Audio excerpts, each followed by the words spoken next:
sorry for my English. That's okay. Could I just take one more question before we answer? I'm just going to take a couple and then we'll come back to it. One more question? Okay, Anna? Just about the what in terms of that capturing the outcomes. So we talked about you kind of left it open with what was the impact of this and the other. I think there's the work with RT is much more focused on actually the what, and then the question here is kind of coming full circle. The capturing of data from them, but then once these videos are shown and people have watched them, what do we know about how that change has happened? Okay, so I think that's two questions to all three of you. So that's Dora's question about how you come to your subject matter. I think you were trying to outline the tension between institutional drivers that push you towards a particular subject or cultural drivers and individual interest. So how do you come to your subject matter? Then another general question about the capturing outcomes. So, the kind of physical what's that we capture, but then the legacy of what happens to those what's after the project that you don't necessarily have control over. And then that specific question to you from Svetlana about this verb to need. Do you want to start, Sophia?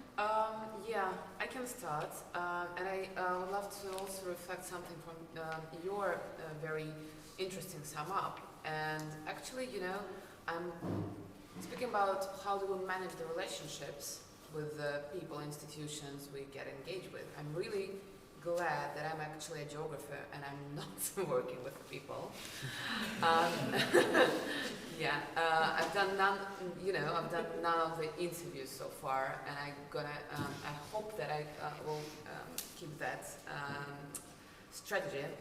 So I'm glad that I'm working with landscapes and with memory. Of course, I talk to people, and this actually is, well, for me personally, that is a problem to maintain, like the proper, as you were mentioning, the proper relationship, the proper distance, not get engaged with arguments about politics, and not to become close friends, because I end up phoning my community at Chukotka every New Year, because that's the first region in Russia when they got the New Year coming.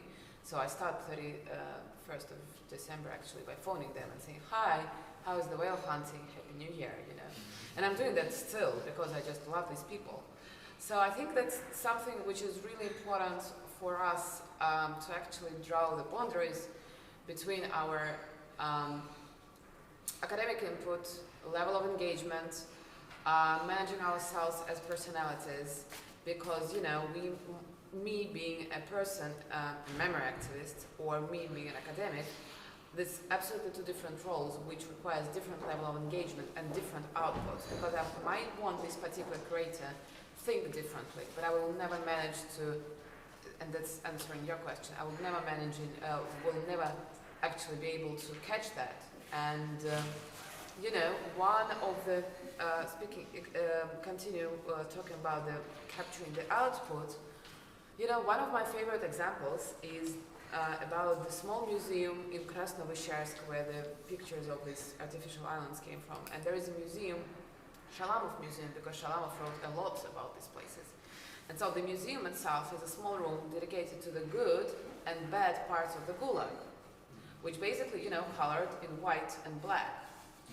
And all the Russian NGOs and memory activists and press writing about this museum as being one of the examples of the initiative from below, commemorating and so on and so on and so on and so forth. And actually, when you come there, you get scared of what they are showing, with the good side of the Gulag and photos of happy prisoners.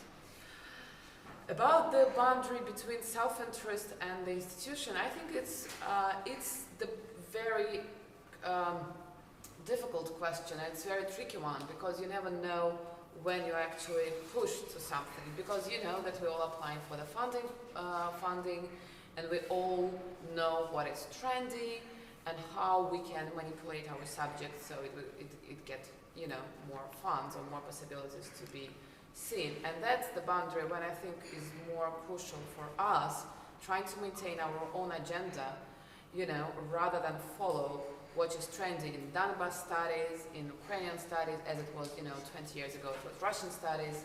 And I think that's the point when we need to, be very critical to ourselves and question ourselves every time, is it me or is how the funding is framing it? Yeah. Thank you. Precious? So yeah, the question of how we come to our subjects of research is a very interesting one. Now, this project that I kind of talked to you about isn't a project of my own design, it's one that I was hired onto. And basically the reason this project sprung up is because this was already a political topic of research, political topic of discussion about which there was very little research. So almost it's natural then that kind of politicised element for outputs, to push back against that is really very difficult. And so that overarching environment does very much shape how you produce outputs into that. So, and I think it is really, it is a really tricky issue, because to make something of interest, whether to the public or to policymakers, you do have to kind of plug into that particular frame, even to then try and bite back against it, which in a way does work to reinforce some of those pretty unhelpful and productive frames. So yeah, it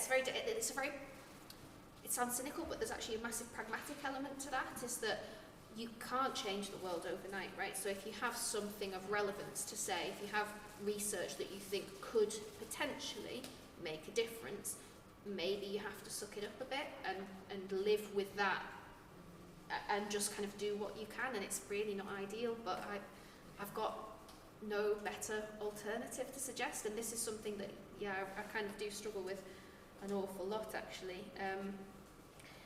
And I guess that feeds into the other question about capturing the outcomes of your research and the legacies. I think with something that highly politicised, the immediate instant that you publish a particular output, whether that is, an article for the public or a policy guidance for a select committee, the immediate reaction is very difficult to what the long-term legacies might be. So certainly kind of in public engagement, a lot of people will scan an article but really only take home the message of the title, which might very much not reflect the contents. But I think potentially the longer term legacies could be more positive than that, or not easy to control exactly, but closer to the genesis of that output. That's how I sleep at night.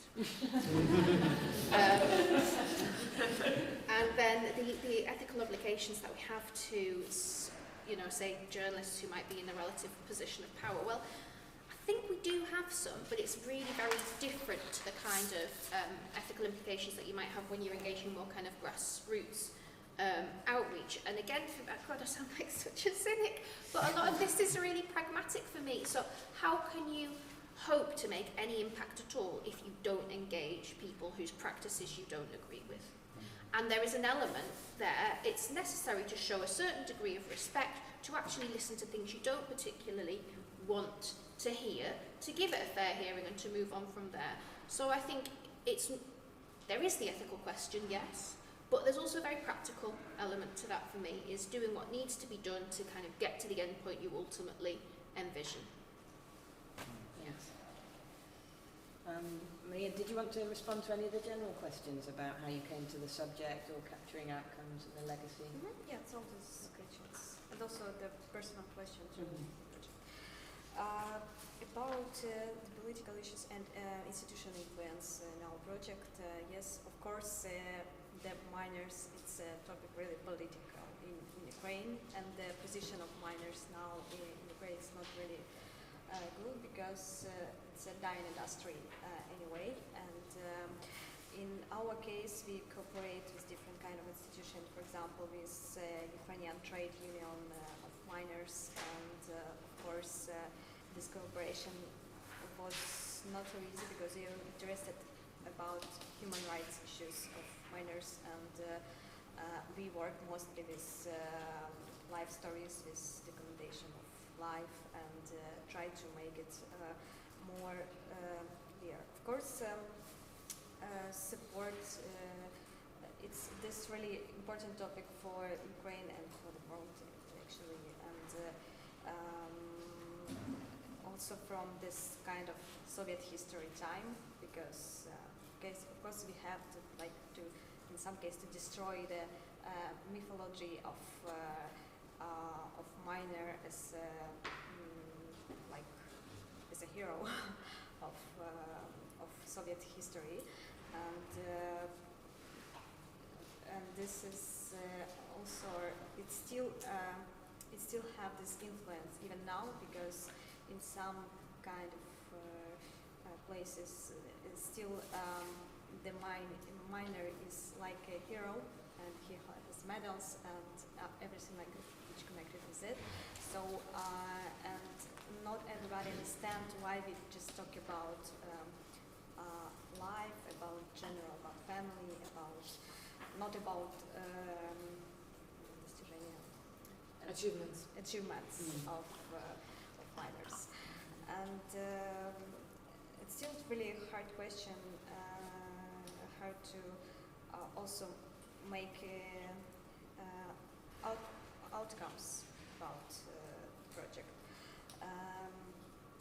I think it's a long-term project. Of course, we started it and finished it in some case, but still we are working with public archive and documenting life of miners and mining community, because it's important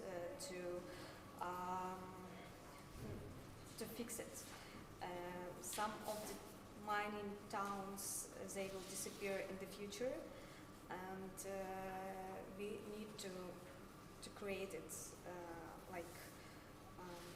accessible archive of the stories. So it's impossible to talk that it's already finished and we have to take our outcomes.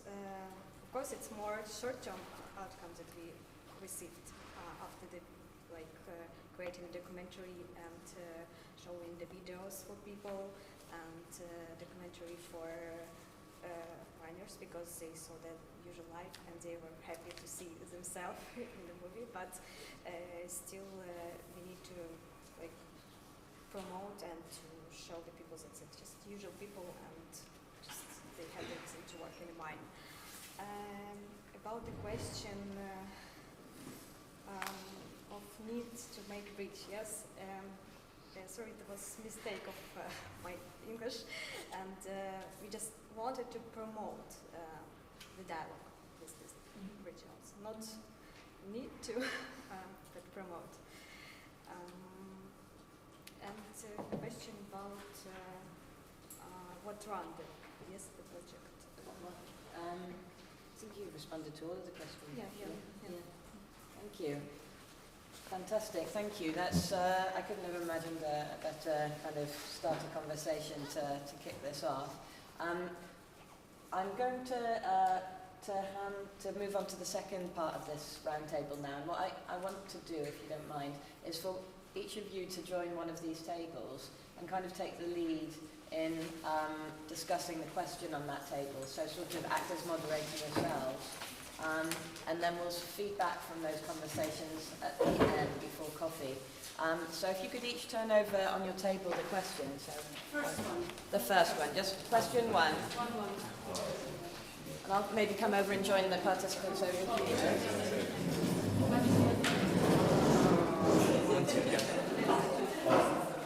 So I think Precious is here. Do you want to join this table? Yeah.